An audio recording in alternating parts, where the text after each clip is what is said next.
In my 40 years on Earth, I have seen some crazy stuff. For example, I once helped a paranoid and delusional neighbor get treatment for a drug addiction and get locked out of my apartment. Then later on, I incubated a bacterial disease that caused my skin to break out into red oozing sores. But this was much creepier.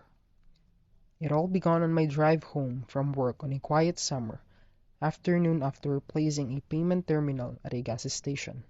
Outside my van, the sky was clear blue and hot when my van climbed the last half mile of Mesava Avenue in Duluth. Then it all fell apart when I turned left onto 4th Street to come upon a hysterical middle-aged Hispanic woman screaming that her daughter had been stabbed. Then on cue, the daughter stumbled out of the home. The lady must have been in her early 20s and dressed in jet black clothes. Before I could respond, the hysterical mother opened the sliding doors of my van and laid the daughter down on my equipment in the back. Now there was no turning back, so I turned back. I reversed the track as fast as I could on the narrow street while my new passenger screamed in the back, "Drive faster! I'm bleeding back here!" in a repetitive chorus. But when I reached Mesaba Avenue, I knew that this trip would be no reenactment of the Fast and the Furious. Complete gridlock awaited me. I could feel my blood pressure explode like that of a nuclear reactor in a meltdown. Is this what it's like to be an ambulance driver? "I'm dying back here!" I gunned that engine and raced through the last intersection, bringing the hospital into sight. Punching the horn, I pulled into the ramp that I believed was the ER, but a locked door impeded my entry. I pressed the call button and screamed that this stabbed woman needed urgent help. The voice on the other side said that I'd have to enter the ER on the other side. I continued to plead, but in the end, only screamed at the wall. I gave up and returned to the van to find the lass lying awkwardly on my equipment. "They won't let us in." I lifted her over my shoulder for the last block to the ER, but instead, she fell like a sack of sand. At that moment, I felt a terrible wave of sorrow. Had I failed this woman? Is she about to die here on the hot pavement? I can let that happen. I ran down to an ambulance parked at the end of the street, where the EMTs were relaxing. "This woman needs help!" The EMTs got into action like trained soldiers and got to work applying pressure to the wound. The damsel had been stabbed above her right breast, and the blood had turned her black shirt shiny like it sparkled in the sun. They cut off her blood-soaked shirt and applied bandages while she lay out on the hot pavement. Then they brought in a stretcher and rolled her away. My exhaustion hit me like a ton of brick. But I got no rest. My actions had made me, in a fashion, a celebrity of crime. 2 young officers arrived in pristine uniforms. They photographed me with their smartphones, and for the first time, I realized that the damsel had smudged blood onto my shirt. I explained to them how I ended up here. Then another officer arrived, and the process was repeated.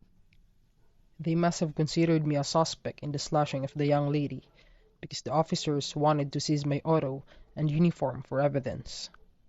When the officers were satisfied with their photographs, they escorted me into the hospital to change clothes. I looked like a gothic clown afterward in the ridiculously tight black pants and vest. The afternoon was fading when I finally left the hospital to chill in the cooling atmosphere while the officers investigated. I'd become so popular that the local detective wanted a word. In the meantime, I was entertained by a parade of patients rolling to the ambulance entrance, and another officer arrived to supervise me. All that I could do was chill out until it was all over. An hour later, the detective arrived in a van marked crime scene investigation. He was a balding middle-aged man who couldn't hide his exhaustion. The man was more cheery than the officers, and he complimented me on my van, still splattered in blood like that of a mischievous child. He had a real camera for the first time and took great care in photographing me again, on the inside of my van. Then, like a celebrity on a press stint, I explained my recent activity before finally getting left free to drive home to find 4th Street closed by 2 cop cars. To the man who stabbed that woman that afternoon, justice is waiting for you. You won't escape what you did to her. P.S. The last 2 photos are the actual photo of the van.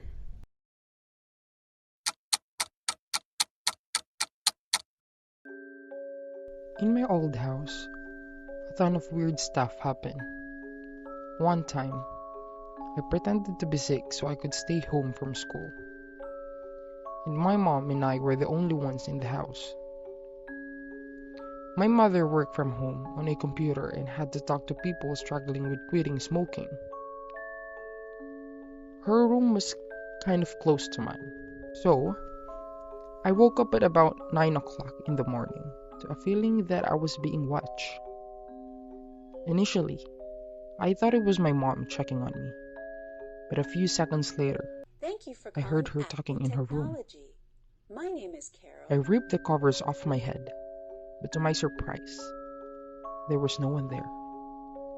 I was certain that someone else was in my room. As you might know from reading my ghost story, I don't usually interfere with the paranormal.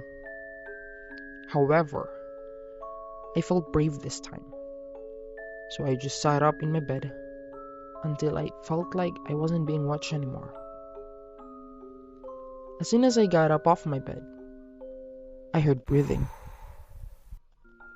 At first, I thought it was just the sound the bed made from me getting up or my foot brushing the floor. But the sound persisted, and then I realized that there was no mistaking that sound. It was someone breathing. I felt calm when the thought occurred to me that it might just be my mom in the other room breathing loudly. However, I soon heard her talking again to her client on her work computer. My name is Carol. But the How may I breathing help you? overlapped her talking, and it sounded very close. I spent the next 5 minutes looking around the room. Then I just sat down on my bed, and it got louder. The sound was coming from under my bed. I slowly lifted up the mattress, and I heard the breathing slow down as if it was trying to be quieter. But there was no one there. Nothing. Nothing was there. Yet when I moved closer, I could still hear it louder than ever. There were no vents or anything that could be making that sound under my bed.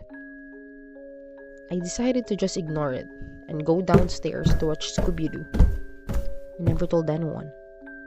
Not sure why, but I didn't, and I never heard it again.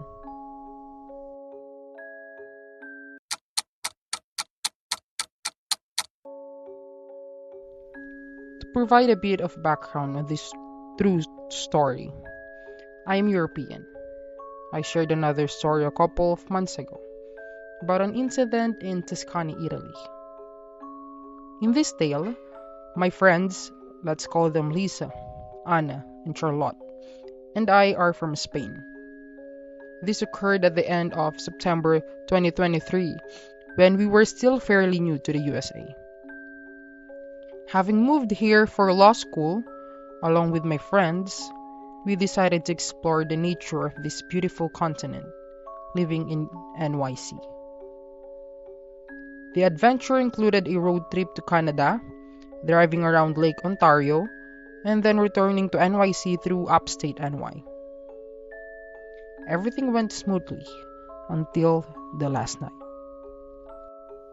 For our final night, We rented an off-grid cabin in a remote area in the woods in upstate NY.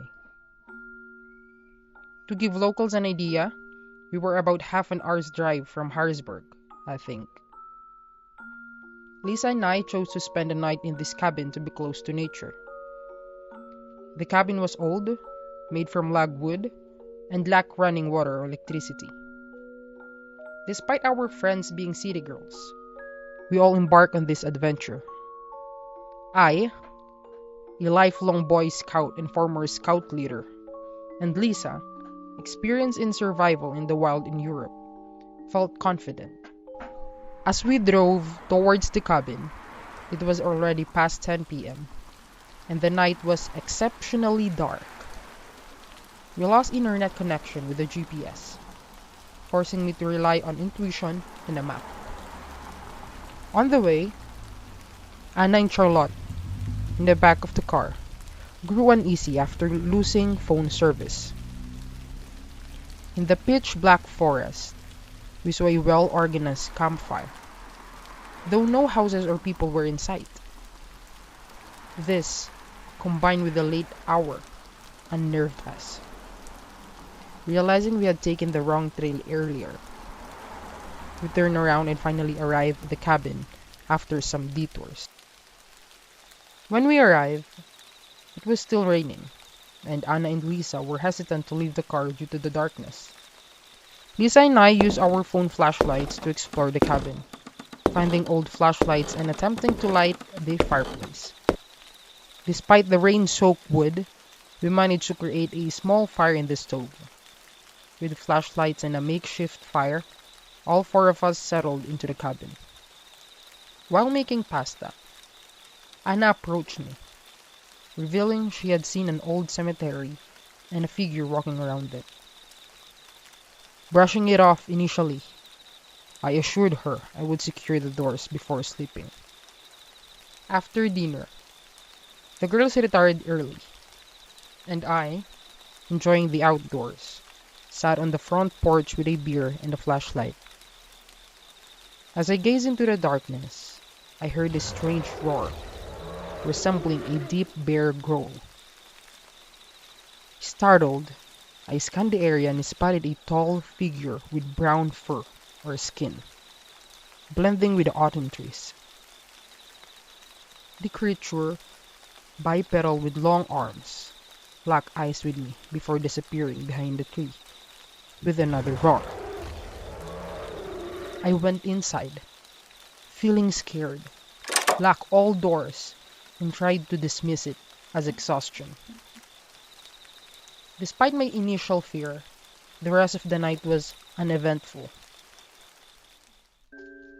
The next morning, the weather had cleared, and the forest seemed calm. We had breakfast and headed back to the bustling city. I never discussed what I saw that night.